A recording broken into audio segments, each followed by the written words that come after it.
দেশের বাইরে আমার কোনো ঠিকানা নেই, এটাই হলো আমার ঠিকানা। বেগম জিয়ার অসুস্থতার খবরে দেশ জুড়ে যে দোয়া আর শুভকামনার ঝড় উঠেছে তা সত্যি অভূতপূর্ব।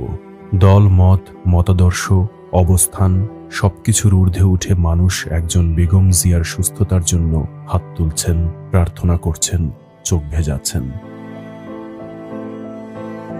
আপনাদের এই ভালোবাসা প্রমাণ করে গৃহবধূ থেকে প্রধানমন্ত্রী হওয়া বেগম জিয়া এদেশের জন্য সার্বভৌমত্বের প্রতিচ্ছবি, জাতীয় ঐক্যের প্রতীক।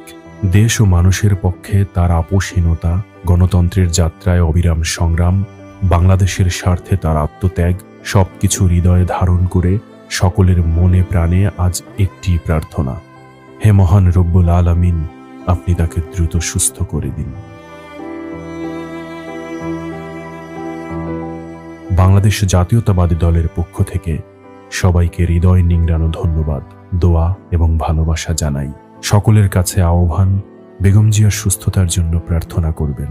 এ জাতির জন্য তিনি আবার হাসবেন, ফিরে আসবেন ইনশাআল্লাহ। এই দেশ, এই দেশের মাটি, মানুষই আমার সবকিছু।